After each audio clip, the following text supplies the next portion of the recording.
Telugu Desam party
Chintamaneni Prabhakar గారికి వేదికపైకి ఆహ్వానిస్తూ స్వాగతం తెలియజేస్తున్నారు.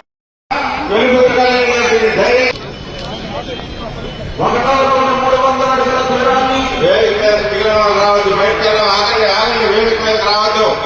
1 నిమిషము 21 సెకండ్లో పూర్తి చేయడం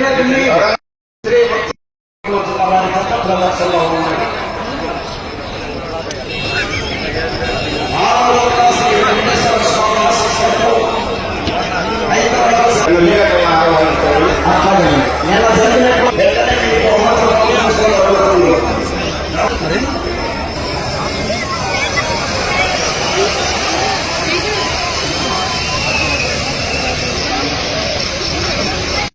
వాళ్ళని ఇబ్బంది పెడుతున్నారు.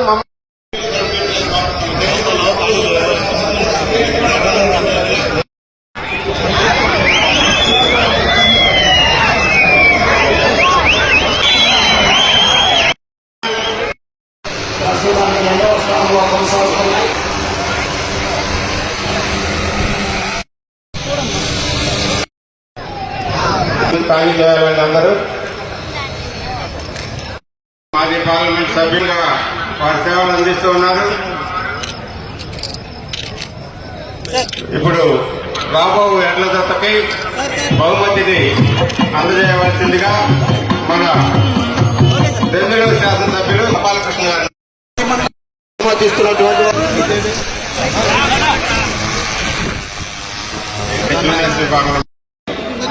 ఈరోజు కీర్తిశేషులు ఆలపాటి శివరామకృష్ణయ్య మెమోరీ ద్వారా ఒంగోలు జాతీయ స్థాయి ఎడ్ల బల ప్రదర్శన మరియు పశు పాల ప్రదర్శన కార్యక్రమాన్ని ఏర్పాటు చేసినటువంటి నాకు నా చిన్ననాటి నుండి సుపరిచితుడిగా ఉన్నటువంటి అన్న ఆల్పాటి రాందేవ్ ప్రసాద్ గారు మనందరి తరపున ఈరోజు ఈ వేదిక సాక్షిగా జన్మదిన శుభాకాంక్షలు తెలియజేస్తూ రాజకీయాల్లో నాటి నుండి నేటి వరకు అనేక ఒడిదుడుకుల్ని సవిచూసి తట్టుకుని నిన్న జరిగినటువంటి ఎమ్మెల్సీ ఎన్నికల్లో కూడా ఘన విజయాన్ని సాధించినటువంటి రాజేంద్ర ప్రసాద్ గారికి మరి ప్రత్యేకంగా జన్మదిన శుభాకాంక్షలు అదేవిధంగా విజయోత్సవ శుభాకాంక్షలు తెలియజేసుకుంటూ ఇంకా మరింత ప్రజాసేవలో పాల్గొనాలని ఆయనకు ఆరోగ్య ఇవ్వాలని ఐశ్వర్యం మనం ఇవ్వక్కర్లేదు ఆ భగవంతుడు ఆయనకి ఇచ్చాడు చాలా సంతోషం. ముఖ్యంగా చెప్పాలంటే అన్నగారి గురించి ఈయన వసుధ గుంటూరు జిల్లా అయినప్పటికీ పుట్టింది కొంతవరకు పెరిగింది దెందులూరు నియోజకవర్గమే. శివరామకృష్ణయ్య గారు ఆల్పాటి అమరేంద్రనాథ్ దత్తు గారు ఇప్పుడు కూడా ఉన్నారు వాళ్ళ బాబాయ్. మరి అక్కడ కూడా వాళ్ళు ఏ పార్టీతో ఉంటే ఆ పార్టీయే అధికారంలో ఉండేది. ఆ విధంగా శివరామకృష్ణయ్య గారు కూడా నాకు తెలిసాక కూడా పెద్ద వయసులో అనేక రైతు కార్యక్రమాలు యాక్టివిటీస్ చేస్తూ ఈయన మంత్రిగా చేసిన తర్వాత కూడా ఆయన రాజకీయాల్లో మా నియోజకవర్గంలో యాక్టివ్గా ఉన్నారనే విషయాన్ని మీకు ఈ సందర్భంగా గుర్తు చేస్తున్నా. గత 8 ఏళ్లుగా ఈ యొక్క ఎడ్ల పోటీలు పాల పోటీలు రైతుల్ని ఉత్సాహపరచడం కోసం ఎవరైతే ఈ యొక్క బండలాగుడు పోటీల్లో కొన్ని లక్షలు ఖర్చు పెట్టి మరి ఈనాడు వాటిని పోషిస్తూ ఉన్నారు. మరి తప్పనిసరిగా ఎవరైతే ఈ పోటీల్లో ప్రదర్శనలో పాల్గొంటున్నారో వాళ్ళకి గవర్నమెంట్ నుంచి కూడా ఇన్సెంటివ్స్ ఇచ్చే విధంగా మరి ఇక్కడ వేదిక మీద ఉన్నటువంటి వారు కానీ మిగిలినటువంటి వాళ్ళు కానీ కూడా కృషి చేయాలి. ఎందుకనంటే ఇప్పుడు అడిగాను 2-3 మేపాలంటే జతనే 2 లక్షల నుంచి నెలకి 3 లక్షల రూపాయలు ఖర్చు అవుతుందని. అంటే మనం కూడా సరదాగా ఒక జత మేపుదామా అనేటువంటి ఆలోచన వచ్చి మరి 3 లక్షలు ఖర్చు పెట్టి అతను మేపుతున్నాడు అంటే కేవలం పశువు మీద ఉన్నటువంటి ప్రేమ. నేను విజేతగా మిగలాలి, ఈ ఒంగోలు జాతిని అంతరించిపోకుండా ఆదుకోవాలంటే కేవలం ఈ బండలాగుడు పోటీ వల్లే ఈనాడు ఆ జాతి నిలబడటానికి కానీ ఇంకో దానికి కానీ ఉపయోగపడింది.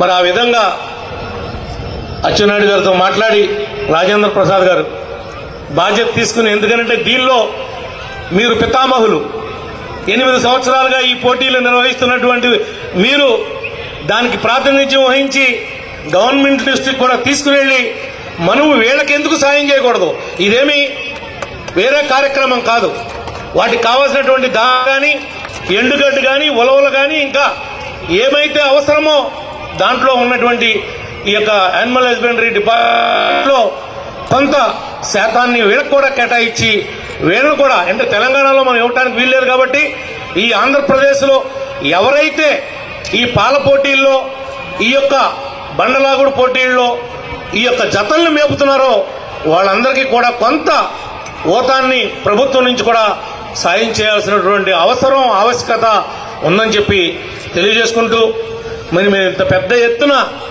ఇంత సభని 4 రోజులుగా నిర్వహిస్తున్నటువంటి నిర్వాహకులకు, రాజా గారికి సహకరించినటువంటి కూటమి నాయకులకు, కార్యకర్తలకు, రైతులకు ఈ పోటీలో గెలుపు ఓటములు అనేది సహజం.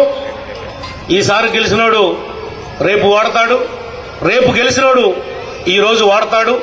అవన్నీ లైట్గా తీసుకుని రాబోయే రోజుల్లో కూడా మనం ప్రతి ఒక్కరూ విజేతగా మిగలాలని, ఆ విధంగా మీరందరూ కూడా కృషి చేయాలని, నన్ను కూడా మీలో భాగస్వాములుగా చేసి గుర్తుపెట్టి పనిగట్టుకుని నన్ను ఆహ్వానించినటువంటి మా అన్నగారికి ప్రత్యేకంగా కృతజ్ఞతలు తెలియజేసుకుంటూ, కమిటీ వారికి కూడా మరింతగా కృతజ్ఞతలు తెలియజేస్తున్నా. అన్నగారు పర్మిషన్ ఇస్తే ఆ జత దగ్గరికి వెళ్ళి నేను ఎడ్ల పోటీల్లో పాల్గొన్నానని చెప్పి ఒక ఫోటో దిగుతాను, మీరు పర్మిషన్ ఇప్పిస్తే.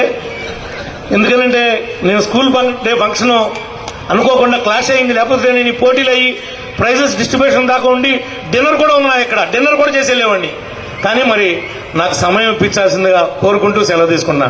థ్యాంక్ యూ అన్నగారు.